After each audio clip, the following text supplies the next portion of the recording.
This talk today is called Declarative Everything, a GitOps and automation-based approach to building efficient developer platforms.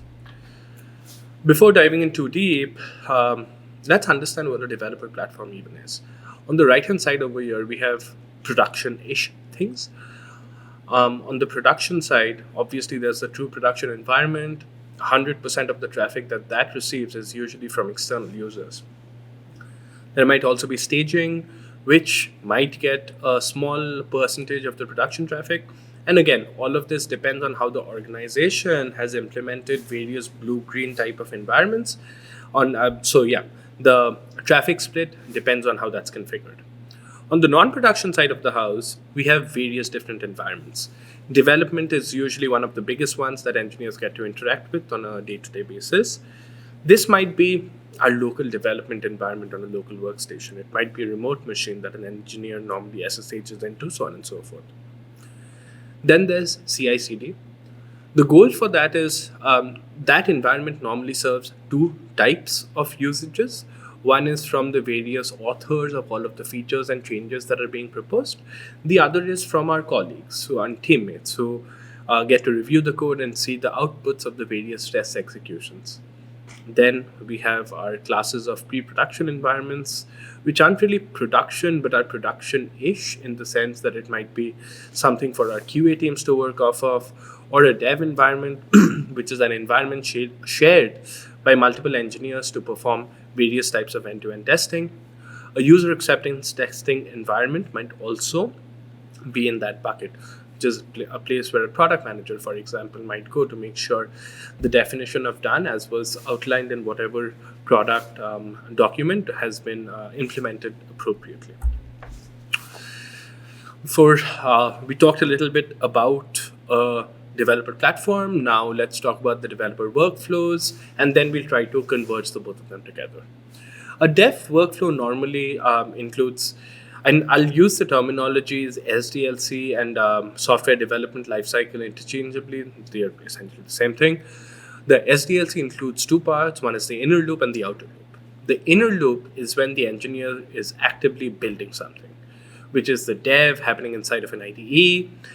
Some local testing might happen. Then we might, as an engineer, we might push this branch up somewhere to get it deployed into some environment where we can do our end-to-end testing. And out there, we can start to identify some issues. If there are any issues, goes back into dev, and that loop continues till the engineer is happy with their implementation to meet the definition of done. Once all of that's good, goes into code review. Again, if everything looks fine over there, we'll move forward into the CI/CD stage. If it's not, it goes back into dev, goes back into the inner loop of the SDLC, changes keep getting implemented, so on and so forth. So on the other side, the code review, that's the start of the outer loop, hits CI/CD after that, and then pre-production, and then prod. In every single one of these stages, if there's something that goes wrong, we go back into dev, which is the start of the inner loop of the SDLC. Otherwise, we just keep going forward into the next stage till we hit production, which is when our software is going and serving live humans. On the right-hand side, it's just a different way of looking at the inner and the outer loop of the SDLC, where the inner loop, as I covered, was the REPL of software development, which is the read, eval, print loop. Once things are fine, we end up using Git as our context transfer mechanism. We push a branch for code review, for example, and then it hits the outer loop of the SDLC, goes through that entire loop, and then it'll go into some sort of a pre-production environment. Staging might be called a pre-prod environment or a part of the production infrastructure, depending on how the organization is usually set up. Next, I'm an engineer. I've been given a ticket. I need to ultimately get this change into production. What are the workflows that happen underneath? I will get the latest version of the source code, pull main, do a git checkout -b, new user table, if that's the ticket I'm working on, T1234, and then I pull up my IDE, get my local dev env set up. After that, I might wait for my IDE to index a little bit, and then I start coding. Once some code has gotten written, I might do some form of local verification, might push it to an environment of some sort to be able to perform some level of end-to-end testing. And one theme across this today will be A lot of the content I cover will be more applicable to the microservice side of the house, although some of these constructs should be applicable to monolith architectures as well. So now I've done some testing. The feature seems to be working. I'll write some unit and some integration tests, and then once I'm satisfied with the definition I've done, send it out for a code review. My colleague, my teammate will read the code. They'll check how CI was running for the tests I just implemented. They'll also make sure that older tests haven't broken as a result of my new change. Then a diligent code reviewer might also try to get this into a preview environment of some sort, right? To check how the functionality, etc., is working. If everything looks good, approval. If there's feedback, you send it. And again, it's the same inner loop of the SDLC till things look good. After things look good, the engineer can merge the change into main. As soon as that merge action happens, tests run. If things are looking good, engineer can move it into pre-prod, do some more testing. Things are good, deploy to staging. More testing. Things are good, move it to prod. That's normally the day-to-day workflow of getting a change into production. Now, which parts of this can benefit from automation? I have it bolded in this image over here, the code and IDE process, right? Checking out the latest branch or checking out pulling the latest main, getting into a new branch, making sure ID is indexed, all the dev environment stuff is set up, all of my dependencies are there. That's a bunch of like developer toil and friction that can probably benefit from automation. Testing in an environment, can an engineer automatically get an environment to test in that is just based on whatever branch that they are operating on? So those are bits directly automation can help. For unit and integration testing, I know there's a lot of work happening in the AI realm today, still very early, but maybe computers can also help us write some tests and also help with the code review process.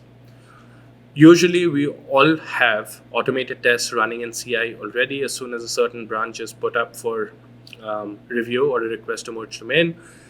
On the functionality, checking the functionality in your preview environment, that's another area where automation can help significantly. And when tests are passing, approval has been given by a teammate, automatically we should be able to merge things into main, run those tests in an automated fashion, automatically provision a pre-production environment, run tests in there if things are good, get in the staging, so on and so forth. So now, we talked about dev platforms, we talked about developer workflows, how changes get into production. Now GitOps. What is GitOps? GitOps, at its core, you might have noticed, we were talking about creating a bunch of infrastructure in various stages as we were trying to get a change into prod. GitOps is just trying to drive a configuration-backed approach to codify various of the DevOps best practices which can be applied to infrastructure automation. Using this, many companies call these golden paths. The ultimate rationale behind all of this is standardization will fundamentally improve the developer experience, and by removing humans from having to make a variety of these almost menial decisions to go and tear down environments, create new environments, etc., automation can help us reduce costs to kill environments when they are not actively being used, for example. How can this be achieved? Some sort of configuration that lives right alongside your source code. Your app logic, business logic is living in source. Why can't all of the supporting logic around codifying stages of the SDLC also not live alongside it? And ultimately why this matters is CI existed for continuous integration, right? How can we have repeated automation happening every time we merge a new change, tests get run, etc., etc.? Because it fundamentally helps us improve our development and deployment times. So that's why GitOps is important. Now, we talked about environment multiple times in the last 3-4 odd slides. What is an environment? At its core, an environment needs to have whatever runtime requirements or dependencies an application needs. It could be something as simple as having a Go compiler available, or something that can execute a process as a binary as a process. It might need access to some sort of dev, test, etc. data, might need access to some form of downstream services, might need upstream services as well. If I'm trying to, for example, test an API gateway change to make sure that the website still functions correctly. Also needs to be accessible to a human so that they can either test the environment or actually access it to figure out what's going wrong. Depending on the use case, if it's a production environment, obviously it shouldn't be isolated from prod. But if it's a non-production environment, some level of isolation from production is important. Depending, again, on how the environment is being used, it might need some form of source code, build tools, your IDE, and various other developer-specific tooling. And depending on when you're using it again, if it's a prod environment or a staging environment, that's usually a shared tenancy construct. But if it's my local development workstation, that's a dedicated tenancy construct. So ultimately, we'd like to get to a world where whatever configuration that we are storing alongside our source code, that can give us environments that are well-tuned and essentially configured appropriately for whatever stage of the SDLC that we are currently in. Testing, debugging, etc. All of these are angles at verifying that the software we are now proposing or making a change to is fundamentally not causing regressions anywhere, and it's meeting the appropriate definitions of done. Testing at its core exists for, and just one core reason is acceptance criteria, right? The product document that I received as an engineer has some form of features and functionality that it aims to establish. Has my implementation achieved them all? And I'm primarily, again, because I mentioned I'm going to focus more on the microservices side of the house. Again, this is also applicable to monoliths, but I'm taking more of an emphasis on services and not libraries and modules over here. The reason for that is oftentimes a database doesn't live on the same machine as as where our application is running. So a network call is happening to either talk to a database or to a downstream service, or how upstream services are talking to me.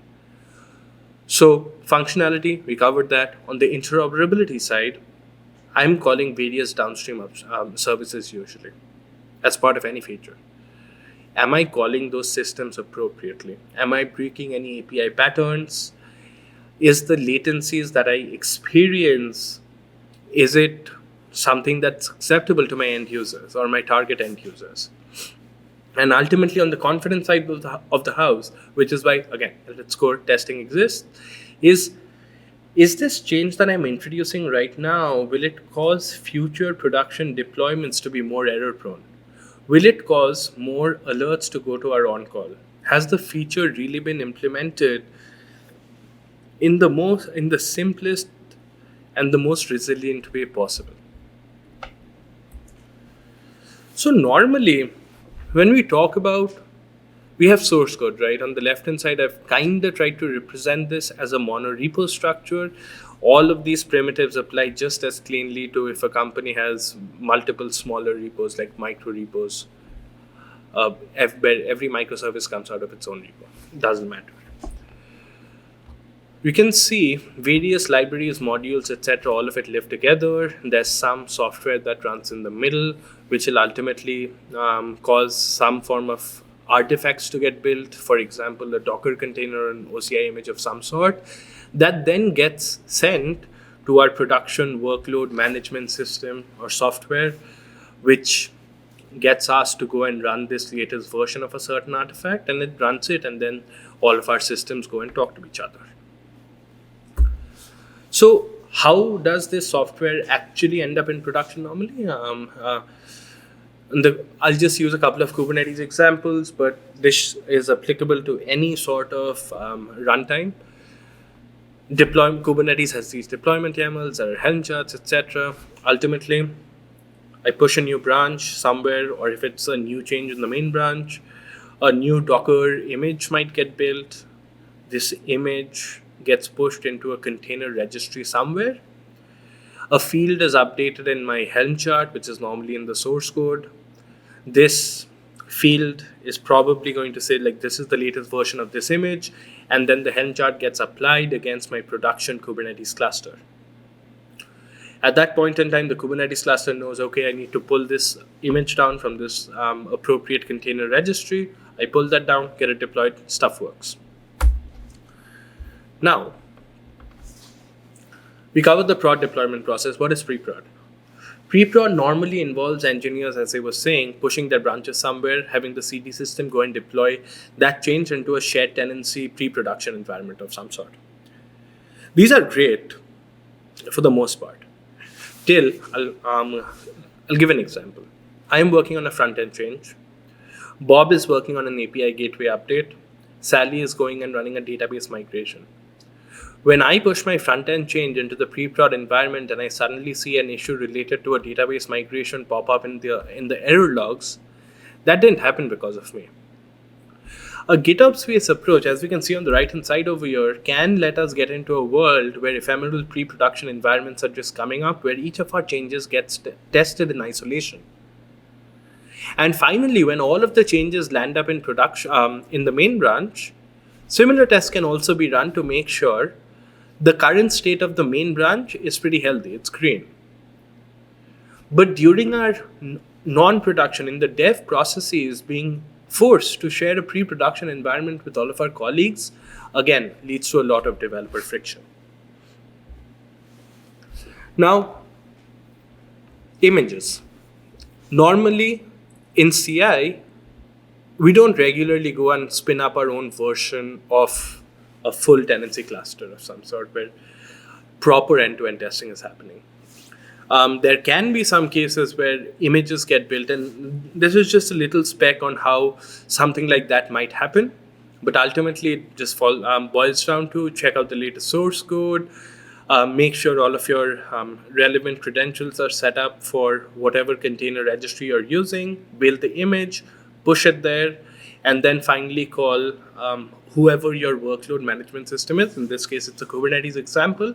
Call it with the latest version of this image that's in this registry, and Kubernetes instructed to please go and apply these changes. And in this world, in the CI/CD process that I just talked through, normally in our tests, we might have configuration to set up some foo environment wherein tests are run. And every engineer then has to verify that the test failures are not environment related. If there are test failures, of course. They need to make sure that it's only related to the changes that they have introduced. Because environment related changes, again, in this world, the DevOps team is the one that's normally responsible for making sure the environment is left in the pristine state. And the GitOps world that we talk about, which is what you can see on the right-hand side, the test suite gets instantiated, ephemeral environment comes up, all backed by configuration that lives right alongside my source code. So if I didn't change any of my environment config in source, the ephemeral environment that comes up, that's a golden path. In that environment, we know for sure that the only changes that are going in at that point in time are the changes that I've implemented for my feature. So when I run the test now, all failures should only be happening because of my changes and nothing related to the underlying infra. This is where DevOps can essentially further add superpowers to their capabilities, DevOps teams can. Just by having configuration wherein whatever golden path they want to attain, codified, left in source code, every engineer just goes and spins up their own version of it. In the code review process, again, it's very similar. Oftentimes engineers, whoever the reviewer is, need to make sure that the changes that we are reviewing, nothing is failing because of underlying infra issues, or nothing is succeeding because of potential underlying infra issues as well. So as a result, preview environments, etc., everything can be very ephemeral. You just come up, I make my changes. When changes get merged into main, all of the infrastructure that was spun up just gets deleted automatically. So dev and CI stages, they will normally resort to using Docker for many of these functionalities.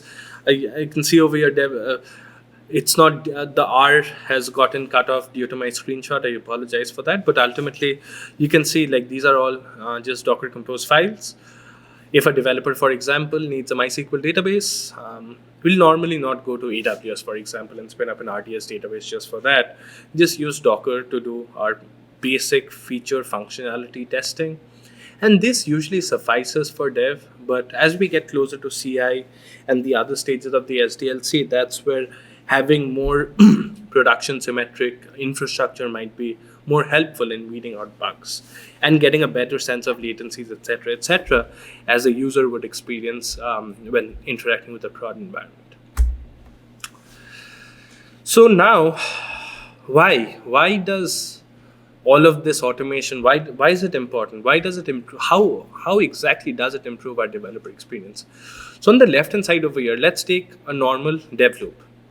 I write code, I build, compile, I run it, inspect to see if everything works fine, make a commit, move on.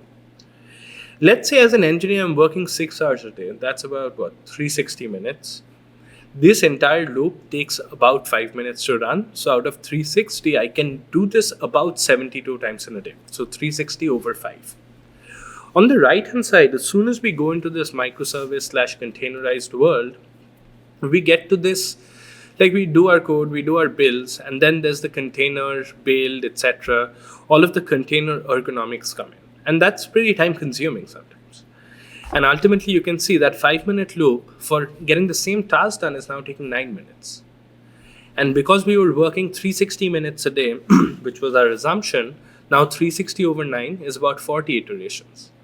So on the left-hand side, I could do 72 iterations. On the right, I can only do 40, which is actually a 45% degradation, which can take a significant amount of time away from the inner loop of the development process. So this dev workflow that we had talked about in the past, like the one you see on the left is the traditional dev workflow for all of us. Pull latest code, set up local env, wait for the IDE to index, write code, do all of that testing, etc., etc. It's a long loop. On the right-hand side, taking this GitOps-based model, it can actually, when we want to do dev, just get an environment, immediately hook our IDE into it. Everything has already been set up for us. I don't have to wait around for anything. I just do all of my testing. I know that this is a completely dedicated environment wherein Bob and Sally's changes, etc., none of it's going to influence me. All of the issues that I discover have to be fundamentally related to the code I just wrote. So now when I'm sending my code for a code review, I have much more confidence that things are going to work to spec. And in the CI/CD to pre-production workflows, if there are some changes on the main branch that need to get tested, some of that stuff is getting pushed to later in the pipeline. It's not going and impacting every single engineer every time they're trying to write code again. So the dev purposes, right? Normally, whenever we are developing a feature, service dependencies are normally pretty isolated. Sure, we have our IDE running somewhere, but wouldn't it be great? Like on the right hand side, you can see the red circle calls the green circle, which calls the pink looking circle over there. If we could get a workflow replicated wherein that red was actually calling green, which is currently running inside my IDE with my debugger connected to it, that would let me have much greater confidence of the software I was building. Because I know what the longer request chains are going to look like, and I know exactly how my changes are going to function with respect to them. So there are various ways of looking at it, right? The green one I was just showing you on the previous slide, it's an example when my service or my feature exists in the middle of a long microservice call chain. Similarly, if I'm testing something at the start of a call chain or at the end of a call chain, again, having access to a production-like environment wherein all of the network calls, etc., are seamlessly handled for me underneath, wherein the only thing that is under test is the change that I'm working on, that would help engineers get to having a lot more confidence a lot faster in the SDLC, right while they're in the inner loop. Instead of having to discover issues after it hits the outer loop, go back into the inner loop, because that context switching, right? That's the most important and expensive part for us software engineers. So ultimately, to wrap up, takeaways. As engineers, we all know that issues will always be easier to fix when it's got way before production. The fastest would be when we were writing the code in the first place, the first time we are writing that line of code. One way in which this can be achieved is by using a very GitOps-backed access to having production symmetric or production-like environments for every stage of the SDLC as I'm writing my code. And why this is important is different stages of the SDLC, when they are configured differently, it all adds to different bits of like developer friction, ruins the dev ergonomics. So at its core, taking a GitOps-based approach would also remove the drift between these various stages of the SDLC. So yeah, thank you. Thanks for listening to my talk.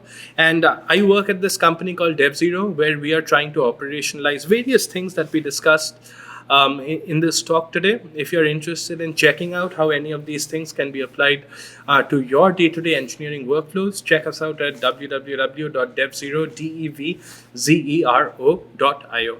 Thank you.